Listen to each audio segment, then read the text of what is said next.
Welcome to the deep dive. For most of us, the Tate LaBianca murders, those events in '69, they're kind of the textbook death knell of the '60s. Right. You know the story, the accepted one. Charles Manson, this acid-soaked guru, driving his followers to violence. All based on his, well, bizarre reading of the Beatles' Helter Skelter to start a race war. That's the official one. That's the one. Cemented by the prosecutor, Vincent Bugliosi. It's pretty much the bedrock of how we understand the case. Yeah, but today we're doing a deep dive into sources from an investigative journalist who, well, spent decades challenging that very narrative. Okay. So our mission here is to look at the evidence suggesting that the whole Helter Skelter motive might have been, well, let's say a high-profile contrivance. A contrivance. You mean like constructed to No. cover up something else? Possibly. Something maybe messier, more prosaic, involving things like drug debts, maybe witness perjury. Okay. And this is where it gets really strange. Possible connections between Manson's circle and some powerful people, Hollywood figures, even U.S. intelligence agencies. Wow. Okay, so we're not just rehashing the old files. We're asking, essentially, why did so many powerful groups seem to work so hard to keep that specific story helter-skelter front and center? That's the core question. And we should probably start with the prosecution itself, its integrity. Bugliosi. Yeah, because the sources we looked at suggest the trial might have been compromised right from the get-go. Bugliosi is, celebrated. But his own co-prosecutor apparently believed Bugliosi saw the trial as his meal ticket. Not exactly focused on pure justice, then. And it gets more troubling. There are allegations that Bugliosi streamlined things for a conviction How so? by concealing evidence and, get this, actually stealing crucial DA files to write his big book, Helter Skelter. Stealing files from the DA's office. That's the allegation, and apparently never returned them. Wow. Okay, theft of evidence that's huge. It really suggests the priority shifted, didn't it? Away from justice towards, I don't know, controlling the narrative. Exactly. But maybe the biggest hit to the Helter Skelter motive comes down to one specific witness, Terry Melcher. The record producer, right. Yeah. He used to live at the Cielo Drive house before Tate and Polanski. Correct. And the official motive really hinged on him. The idea was Manson wanted revenge, or at least to badly scare Melcher, because Melcher had rejected his music. Okay, that's central to the Helter Skelter books argument. It is. And Melcher testified, under oath, mind you, that he had zero contact with Manson after May 1969, so before the murders. Which sets up the timeline perfectly for that motive. Rejection, Manson stews on it, then sends the family for revenge. Precisely. But here's where the source material really throws a wrench in the works. Okay. The journalist found internal DA documents.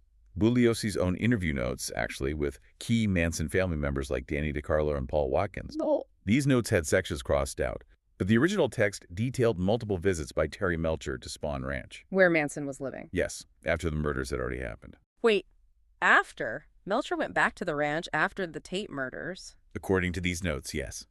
Multiple times. But if he was supposedly terrified, the target of this whole thing, why would he go back? Voluntarily. Exactly. Think about what that means. If Melcher went back, the whole strike fear into Melcher idea kind of falls apart, doesn't it? It completely collapses. And if Melcher lied under oath, that's perjury. But potentially, yes. And Bugliosi seems to have known, based on these notes, yet didn't correct the record. He apparently chose to conceal the notes that show the perjury. Which suggests, what? A deal. Protection. It implies something deeper, yeah. Maybe a shared understanding, or, like you said, a protection plan between the prosecutor and Melcher. Is there anything else pointing to that? Well, there's a telling anecdote of the sources. Years later, this information about Melcher visiting the ranch started to surface again. Okay. And Melcher apparently spoke to Rudy Altobelli, the owner of the Cielo Drive house, about it. And Melcher supposedly snapped, saying something like, Vince was supposed to take care of all that. Vince, as in Vincent Bugliosi. That's the implication. Vince was supposed to take care of all that. Yeah. It sounds a lot like he expected prosecutorial cover. Wow, okay. And Melcher wasn't alone in this circle, right? You mentioned others who knew Manson. Right. The sources use this term, the Golden Penetrators, for the group around Manson Melcher, Dennis Wilson of the Beach Boys, Greg Jacobson.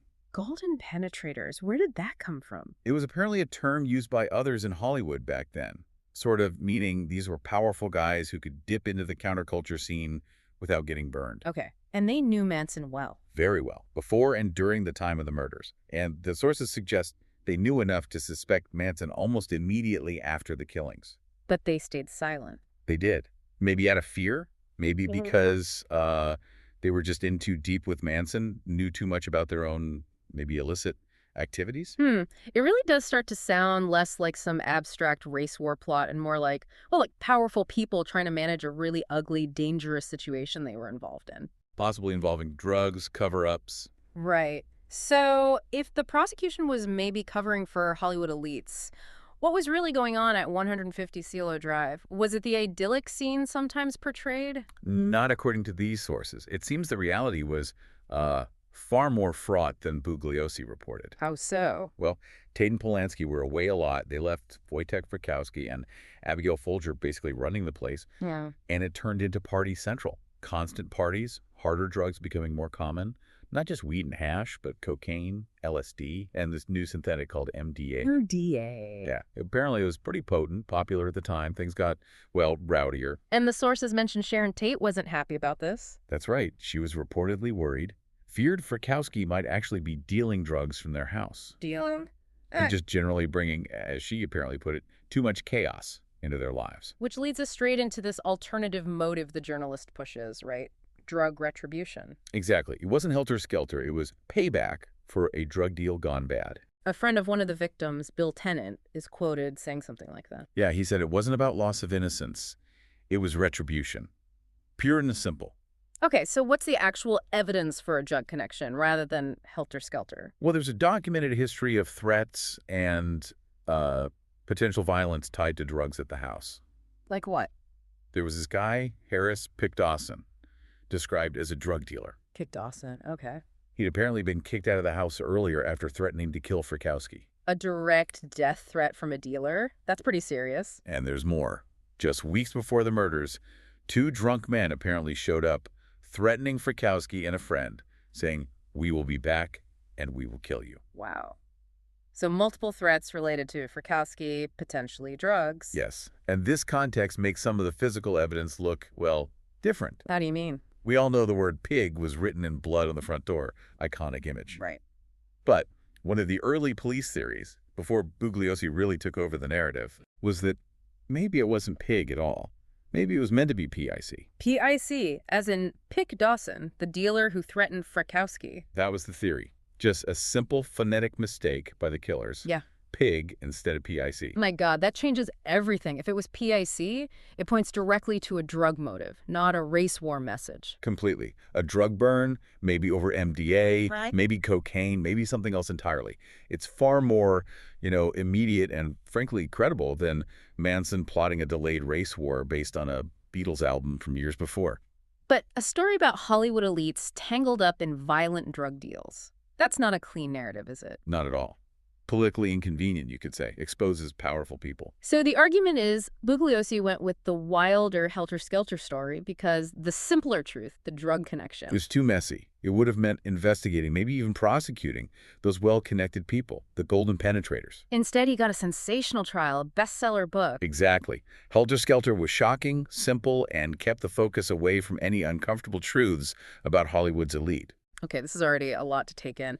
But now we get to the really unsettling part of this investigation you mentioned earlier, the overlap with U.S. intelligence. Yeah, this is where it gets quite strange. Even before the murders, Manson seemed to enjoy this remarkable protection from law enforcement. Protection? How? He was an ex-con. Right. But take his federal parole officer, Roger Smith. Smith actually helped Manson move to Haight-Ashbury, the heart of the counterculture. Helped him. Yeah, and apparently viewed Manson with a sort of awe, impressed by his charisma. And sources say Smith basically gave Manson immunity. Immunity from what? For parole revocation. Despite Manson getting arrested multiple times for serious felonies, narcotics possession, grand theft auto, Smith apparently looked the other way. That is weird. A parole officer helping, not hindering, a repeat offender. And it wasn't just federal parole. Local cops seemed to have their hands tied too. What do you mean? Sources claim the LA Sheriff's Office, LASO, had some kind of internal policy, at least at the Malibu station. A policy about Manson. Yeah. One deputy claimed the word from higher-ups was clear. Make no arrests, take no police action toward Manson or his followers. Even when they found evidence. Like stolen stuff or guns at Spawn Ranch. Even then. According to this deputy, they were told to stand down. Which raises a huge question, Ray. Why protect this group? Where did that order come Yeah, from? yeah. Who or what would have the power to give that kind of order? Well, this leads us straight to these figures linked to intelligence who are apparently hovering around the family. Like who? The sources focus on a man named Reeve Whitson, sometimes used an alias, Walter Kern. Reeve Whitson. Never heard of him. Not many have, but multiple independent sources, even LAPD's lead investigator on the Manson case, described him as an astounding fellow and, crucially, linked him to the CIA. Said he was acting as some kind of informant. A CIA-linked informant was tracking Manson. Why? What was his angle? It seems his motivation was ideological, deeply tied to the Cold War mentality. How so? Whitson was described as having this strong anti-drug conservatism. He believed narcotics were part of a communist plot to weaken America. Okay, so a Cold Warrior type. Very much so. His goal, the sources suggest, was to fight both communism and narcotics. And he was apparently always way ahead of the official investigators, knew things they didn't, operating undercover. An anti-drug, anti-communist informant shadowing a drug-using cult leader. Mm-hmm. Okay. That sets a strange stage. And there's more on this intelligence angle. Oh, yeah. There's the connection to Dr. Louis Jolien West. Dr. West, who was he? He was a military colonel, a psychiatrist, and deeply involved in the CIA's M-Cultore program. M-Cultra. That's the mind control stuff, right? With LSD? Exactly. Highly classified, infamous experiments. West's specific area was researching the induction of abnormal states. Sounds ominous. What did that involve? Using high doses of LSD, often on unwitting subjects, trying to erase memories, induce suggestibility, create automatic obedience. Automatic obedience. That sounds disturbingly like what Manson was reportedly doing with his followers, especially the women. It sounds exactly like it. Using LSD, mind games, breaking them down. Was there any direct link between West and Manson? Did they know each other? Not directly proven they knew each other, but the overlap in location is chilling. Where? Both Manson and Dr. West frequented the same place, the Haight-Ashbury Free Medical Clinic, the HAFMC. Both of them were hanging around a free clinic. Yes, and the HAFMC, which was federally funded, by the way, was actively studying drug use in the Haight. Okay. So you have Manson right there using LSD and psychological manipulation, reprogramming, as he called it, to turn his followers into these compliant computers. And the same place. You have doctors funded by the government studying the effects of these drugs, possibly linked to a psychiatrist involved in CIA mind control research, looking into inducing automatic obedience. The parallels are startling. That is deeply unsettling. Is there any evidence linking this back to a cover-up? Well, consider this. Right after Manson was arrested, crucial research files disappeared from the HAFMC. What kind of files? Specifically, their speed research files, which detailed the psychological effects of amphetamines and LSD. Things highly relevant to understanding Manson's methods. They were stolen. Gone. The clinic staff believe either the police or some federal agency took them. They thought the files contained politically sensitive, maybe even classified, information connected to federal research happening there. So, sensitive files potentially linking Manson's methods to government-funded research just vanish after his arrest. Seems that way. And you have to look at the bigger picture that emerged after the murders. The public reaction. Yeah. The intense public panic. It instantly flipped the image of the hippie movement, didn't it? From peace and love to drug-addled criminality. Yeah, absolutely. Terrified people. Changed everything. And that outcome, that moral panic, it dovetailed almost perfectly with the known goals of FBI programs like COINTELPRO. COINTELPRO, the counterintelligence program. Right. Which had the explicit aim to discredit and neutralize leftist organizations. Yeah. That included the anti-war movement, student groups, and, trying to spread disinformation among white liberals, especially in places like Hollywood. So the Manson murders, unintentionally or not, achieved exactly what COINTELPRO wanted. It terrified the establishment and discredited the counterculture. It certainly served that agenda remarkably well. Whether it was orchestrated or just conveniently happened, the result was the same. A perfect alignment, you might say. An alignment of power. You've got the prosecution getting its sensational conviction with the helter-skelter story. You've got Hollywood figures maybe covering their tracks about drug use and connections to Manson. Right. And you have intelligence agencies potentially seeing their goal of destabilizing the counterculture achieved.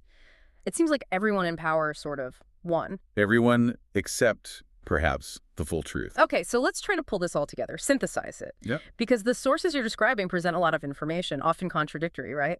Absolutely. Yeah. Overwhelming. And you're right, it can't realistically be all of these things at once, can it? A simple drug burn and a complex Hollywood cover-up and a deep state M-culture experiment gone rogue, it doesn't quite fit. So what do the sources suggest is closer to the truth? They kind of suggest the truth is overdetermined. That's the word the journalist uses. Overdetermined, meaning? Meaning there isn't one single neat explanation. It was less likely a single grand conspiracy and more like well, a systemic, almost shambolic convergence of interests. Okay. You had different powerful groups, Bugliosi's office wanting a conviction and a book deal, the Hollywood elite wanting to protect themselves, maybe intelligence elements pursuing their own agendas. All acting in ways that ended up protecting each other, even if not planned. Exactly. A systemic effort to contain the fallout, manage the narrative, protect reputations and objectives. So the point of the investigation wasn't really to find one new motive to replace Helter Skelter. What was it then? It was more about demonstrating that the official story, Helter Skelter, was deeply flawed. Deliberately flawed, perhaps. And that it held together because all these different power structures had a reason to let it. An alignment of self-interest. Okay, so the real mystery isn't who did it. The Manson family members were convicted, that stands. Right. The mystery is why. Why did all these layers, celebrity power, law enforcement, prosecutors, work so hard, sometimes maybe illegally, for decades to suppress other evidence? To keep that one simple, sensational helter-skelter story locked in place. That's the crux of it. Why the cover-up, or at least the determined narrative control? Which leads us to a final thought, something for you, the listener, to consider. Yeah, think about this pattern that the sources document over and over again. Crucial files going missing. Like Bugliosi taking the DA file. Right, or the HAFMC research papers Yeah. vanishing. And even things like Tex Watson's detailed confession tapes, which were apparently withheld from the victims' families for years. Files lost, destroyed, suppressed by DAs, by law enforcement. So the final question is, What were they protecting? What systemic failures, or maybe uncomfortable truths about how power operates, were so important to hide? Not just back in 1969, but maybe even now, by ensuring that the full story, the full paper trail, remains just out of reach.